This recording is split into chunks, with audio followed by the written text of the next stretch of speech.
Springbok Radio presents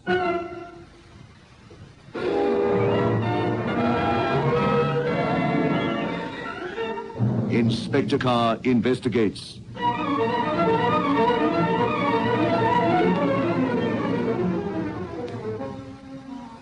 Good evening. Over the many years that I've been coming into the studio to present these dramatized investigations taken from my Casebook of crime, I have, on occasions, expressed my very real pleasure at being able to relive episodes from the days when I was Chief Inspector at New Scotland Yard. However, I'd be less than human did I not go searching through my notes for tonight's story with very mixed feelings indeed. Of course, all good things must come to an end sometime, and as most of you know, tonight sees the last in this series. Having uttered this valedictory comment, let's get on with the investigation, which I think you'll find most interesting. At least I hope so. I've called it Murder Anonymous.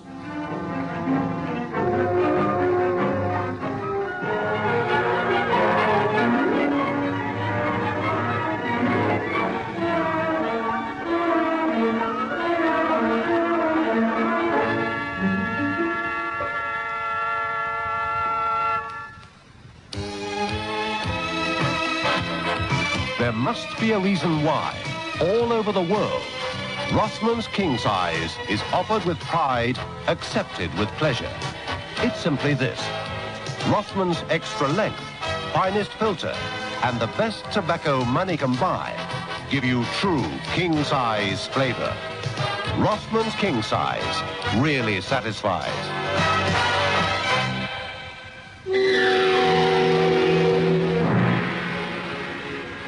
Although many of the members attending the Whitefriars Club were known to us because of the huge stakes they wagered, and the Yard's always interested as to the source of such large amounts of money, the owner himself, a man named Andrew Bellamy, was of no interest to us at the CID. While he was alive, that is. I hope it isn't what I think it is, Ops. I'm afraid so, sir. A man identified as Andrew Bellamy found shot dead. Emergency call just came through, sir. Well, who reported the incident, Ops? Named George Hopkins. Apparently he and his wife worked for the victim. Address? It's a house called Heathcliff, Little Missenden Bucks. Just inside the metropolitan area. You checked with the Buckingham Manor? Yes, sir. They've sent a Dr. Botting, he's the local police surgeon. Okay, Ops, organise transport. Tell Bucks I'm on my way. Very good, sir. Did you hear that, Jackson? Yes, sir. Oh, then time being of the essence, let's get cracking.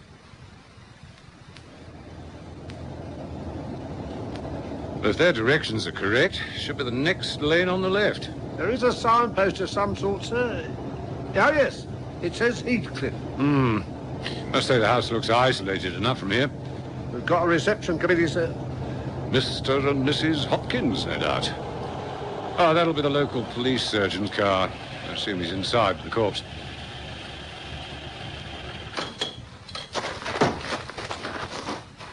Good morning, Mr. Hopkins. That's right, sir. This is my missus. They phoned to say that you were on your way. I just can't believe it.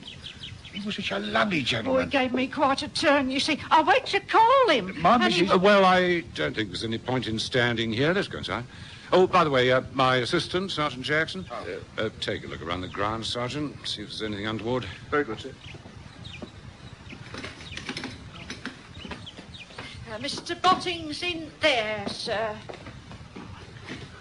Thought I heard voices.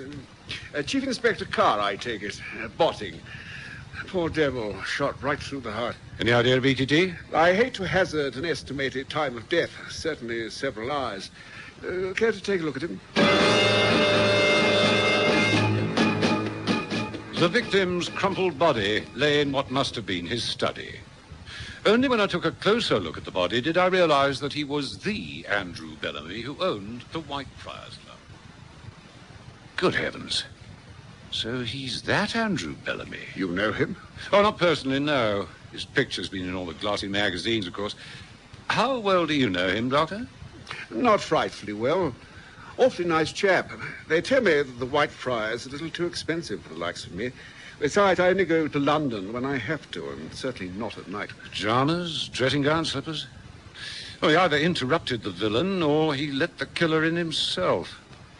Would you say that Bellamy was killed before midnight? If he was, it's not unlikely. It wouldn't be much before midnight. I'm afraid that once rigor mortis sets in... I know, Doctor. Who called you? Mrs. Hopkins. I was still in bed. It'd been some...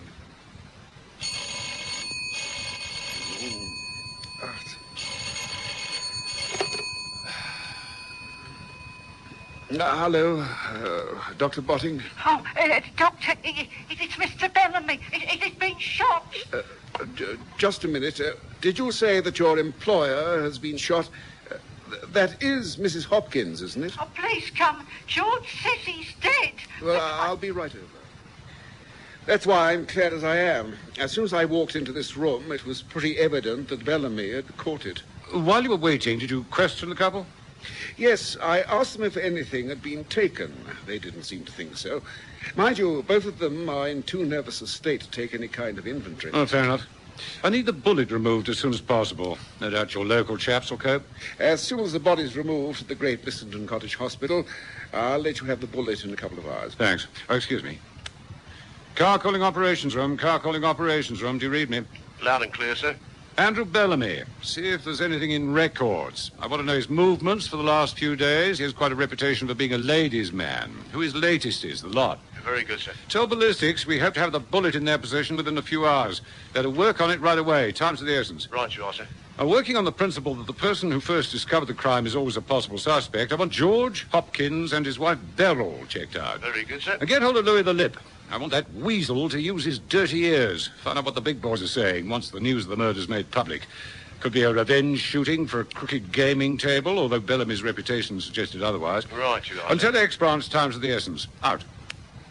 I never cease to be amazed at the speed with which you London chaps work. I take it that you have a practice, apart from your local police work? This reputation of his, we've seen nothing of it locally. The only female I've ever seen him with is his daughter, and she, infrequently. Never met her husband. He manages the White Friar, I believe. They tell me Bellamy's wife died several years ago.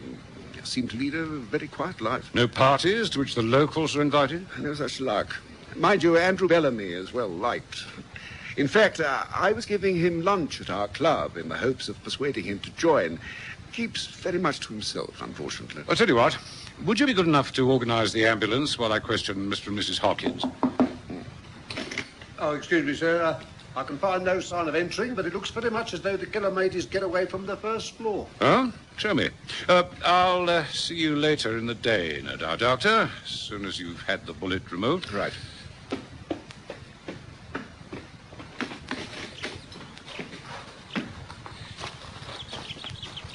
Now, this door and the ground floor windows haven't been forced, so they're all secured. But if you take a look at the ivy... And what about the ivy? Well, sir, I could see distinct signs where the stems have been broken. Here you are, sir. Open window. Look up there, sir. Looks as though he clambered out the window, tested the ivy for the footing, found that it wouldn't hold the weight of his body, and jumped. Look down there, sir. There's a distinct imprint on the soil. Oh, well, plot thickens. If the killer did take any loot, couldn't be anything very heavy.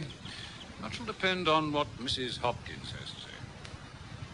Well, you see, sir, my instructions are to wake Mr. Bellamy at 9 o'clock on Sunday mornings, unless he tells me otherwise.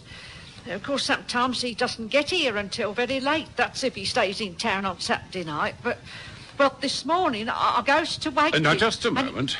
You say you went to wake him? Or where do you live, you and your husband? Well, sir, what Mr. Bellamy calls the lodge. It's just on your left as you go through the gates. I see. What time did you actually enter this house? And what's more, how did you gain entry? Through the tradesman's entrance. I've got a key, of course. And where was your husband all this time? Having his breakfast. Well, I mean, he doesn't work on Sundays. My George is responsible for looking after 5 acres. Well, that's a lot for one man, sir. Oh, indeed. I was admiring the flower beds as we drove through the gates. You telephoned to the doctor when? In other words, did you go straight to Mr. Bellamy's bedroom? No, sir. I was here at 8 o'clock. I always clear everything away before I goes to call Mr. Bellamy. Describe your movements exactly. You entered through the kitchen door, I take it, after unlocking. Yes, sir. Then I took a quick look round the sitting room. Everything was nice and tidy. And I was just going upstairs to call Mr. Bellamy when... I sees the study door open and a foot. Oh, it turned me stomach over, it did. But there he was, lying there. I went shouting to my George. He did first aid, he did, when he was in the army. And, well, my husband said that Mr. Bellamy had been shot, and I was to call the doctor. Well, the doctor Just a came, moment, Mrs. and Hopkins. When the doctor arrived, did he go through the kitchen door? Oh, no, sir. My George unbolted the front door. You say unbolted. Does that mean the front door is locked and bolted at night? Yes, sir. So no one could have entered this house without the bolt being drawn, is that right? Yes, sir. You told the doctor that nothing was missing. You sure? Well, sir, nothing seems to be missing. You can ask my George. I rushed upstairs to see if any of his silver had been taken. Everything seems to be there, Governor. His hairbrushes, cufflinks, his cigarette cases in his bedroom. All his clothes are there. I look behind the painting. The safe don't look as though it's been opened. No strange-looking visitors? Here in Little Missenden? No, sir. Mind you, when the Governor put in that wine cellar, the chaps from London were a wild-looking bunch. What time did your boss retire last night? I don't know, sir. I finished work at 1 o'clock on Saturdays. I didn't see him again. Well, not until I heard my missus shouting for me this morning. I see. Did you see Mr. Bellamy at all yesterday? Oh, yes, sir, yes. He didn't get down here till about 11 o'clock. Of course, you know he's got an apartment in London. An apartment in London? No, I didn't. What's the address? Yeah, a place called Arlington Mansions, Pall Mall. Number 8, I think it is. I see, thank you. But your wife, when did she see him last? Well, sir, he had his lunch and his dinner here. Beryl didn't get back to the cottage till about 8:30. That's right, Governor. Did Mr. Bellamy have any visitors yesterday? Not while I was here, Governor. Yes? Oh, well, sir, I've dusted the window ledge for prints. Nothing's come up, sir. I see that the footprint in the soil isn't disturbed. We need to take a cast of it. Right, sir. All right, Mrs. Hopkins. It'll be all. Oh, thank you, sir. If that couple are innocent, she doesn't appear to be so, does she, sir? Yes, Hobbs. Nothing known against Beryl Hopkins, sir, but her husband was dishonourably discharged from the London Rifle Brigade after being convicted of 2 counts of robbery near the camp. He was sentenced to 3 years, released about 18 months ago. That's interesting, very interesting. Seems we have a suspect at last. Dr. Botting was as good as his word. I had the fatal bullet in my possession some 2 hours after the corpse had been taken by ambulance to the cottage hospital. Instructing my assistant to stay behind and glean what local gossip there may be, I returned to the yard, feeling convinced that the answer would be found to be connected with his activities at the Whitefriars Club. Yes, Hobbs. Louis the Lips on his way up, sir. Thanks, Hobbs. Oh, remind me to get in a supply of disinfectant. Wish we could do without such vermin. Yes? They said Shut the door and come over here. Now, what have you got? I don't know how much it's worth, Governor. Spill it, you mercenary brute. Well, Governor, I heard Nate D. Simmons going off about having to go to the club to collect. Shooting his mouth about his partner, Andrew Bellamy. Where did you hear this? At the Lewisham Billiard Hall, Gov. You know, where the mob hang out. Are you making this up? Because if you are, I'll I see swear that you... it, Governor, it's true on my mother's grave. As soon as the visits asked me to keep my eyes open, I remembered it. When did this conversation take place? Last Wednesday. Nate Simmons, eh? Anything else? No, Governor. I hadn't heard Nate talk like that before. Besides, he seemed a bit flush. He was playing snooker at £5 a frame. That's interesting. Very interesting. All right, you will. Take this to the cashier. Thank you, Governor. Is it all? If the word gets out that All, you say, all? You're being grossly overpaid. Now, if you're not out of here in 10 seconds, I'll see all that you... right, Governor, all right. No need to lose your temper like that. I'm going. Yes, sir. Now, put a tail on Nate Simmons. Came out over a year ago. Did the Duke of Rutland's job. Right, you are, sir. Find out who's the boss at the club when Bellamy's away.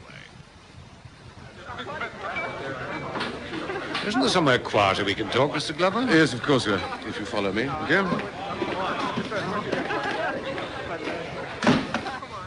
It really is a terrible business, Inspector. Terrible. The club won't be the same without Mr. Bellamy. At least you're being compensated for your loss of a father-in-law as well as an employer.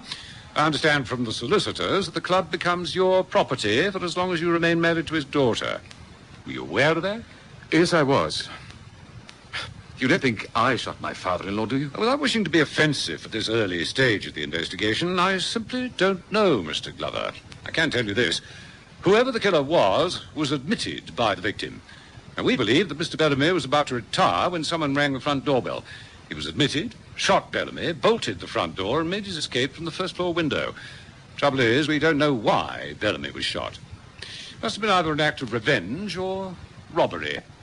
Have you any ideas on the matter? None at all. Where do you live, Mr. Glover? Oh, now, look... Please answer my question. Great Missenden. Interesting. Very interesting. Now, look Please here. don't lose your cool, as the saying goes. Everyone who benefits from your father-in-law's death is a suspect. Then why did you take a look at the couple he employed at Heathcliff House? My father-in-law told me they'll own the cottage they live in and 2 acres of land if they're in his employ at the time of his death. Did you know that? Of course. I just told you we're investigating everyone who might benefit. Good day, Mr. Glover.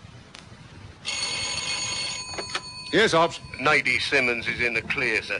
He was seen by one of our plainclothesmen in the Lewisham snooker hall all Saturday night from 10 o'clock until 5 o'clock Sunday morning. He was playing a snooker tournament. Well, be that as it may, I want him tailed. I want to know who he sees, where, and when. Now, wait a minute. Wouldn't be a bad idea to pull him in. Oh, very good, sir. And not very politely either. Let him think he's going to be arrested. Put the fear of heaven into him. Right, sir. Oh, but by the way, sir, Yes? we got an interesting conversation monitoring in the Hopkins telephone. You like me to play it to you? Please, pipe it through. Right, here it comes. Give me a second or two to switch on. Hang on. Okay, Ops. What are you doing up at the house? You heard what that sergeant said. Nothing was to be touched. I just telephoned to tell you to switch on the stove. Why are you so snappy suddenly? Are you sure that You asked me that question 1,000 times. No, I didn't shoot him. If you don't believe me, you can count the number of cartridges I got in that box. For goodness sake, Beryl. What with my prison record and you having the jitters like this? What are you trying to do? Get me put away for a murder I didn't commit? Oh, that's the only recording mentioning the murder that we picked up from him, sir. That's interesting. Very interesting. I'll get Sergeant Jackson to pay them a visit.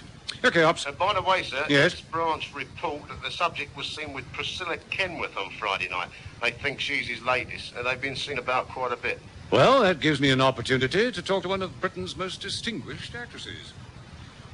Tell me, Miss Kenworth, did Mr. Bellamy seem in a reasonably happy mood when the two of you dined together at the Caprice? Very.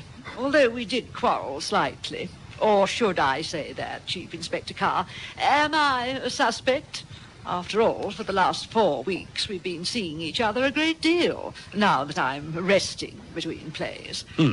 Seriously, though, he was such a generous human being. This bracelet, it must have cost him all of £5,000. What did you quarrel about? Stupid, really. Drink. Drink? Poor Andrew's father died of the stuff. Andrew has never allowed a drop of alcohol to pass his lips. He was a fanatic on the subject. When I suggested ordering a 4th martini, this man, who had given me a £5,000 bracelet, refused to let me have one. Ah, there you are, Jackson. We're going back to Little Missenden. Nadie Simmons is on his way up, sir. Oh, he is he? Wonder what he'll have to say for himself. Come in. Oh, what is this? Why have I been picked up? I've done nothing wrong. What's it all about? I haven't done a job since I came out upstairs. That'll be all, Constable. Right, sir. You know the score, Native. Anything you say will be taken down and maybe used in evidence against you. Evidence against me?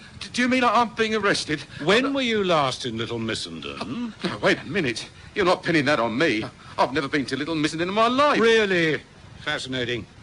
You'll tell me next that you didn't know Andrew Bellamy. Now stop playing games with me, Native Simmons, unless you want to go inside for the rest of your life. I swear it, Governor. I never met the geezer, never. And you never heard of him, I suppose. Well, have you? No, never. All right, Native.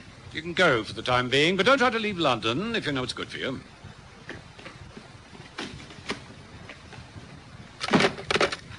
Yes, sir?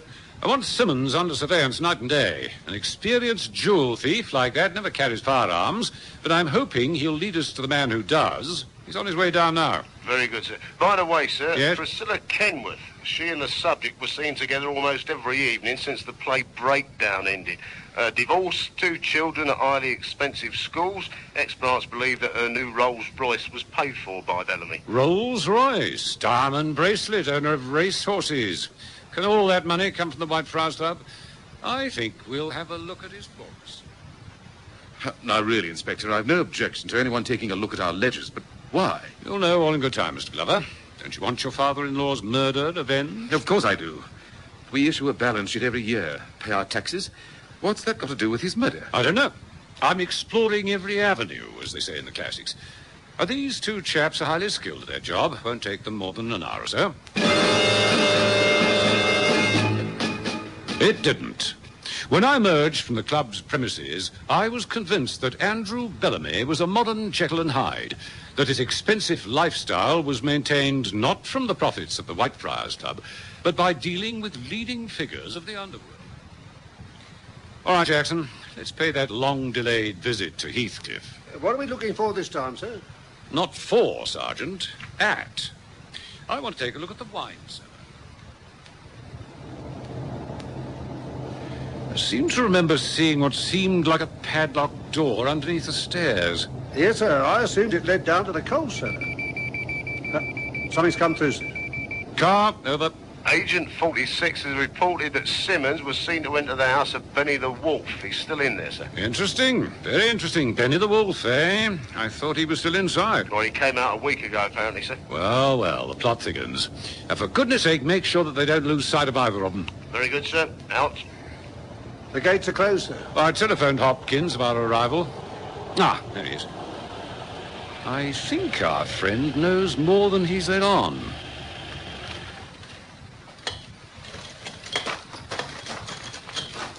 Good afternoon, Mrs. Hopkins. Waiting to let us in? That's right, sir. My husband told me you was coming down. Good. We're in something of a hurry. Time's the essence.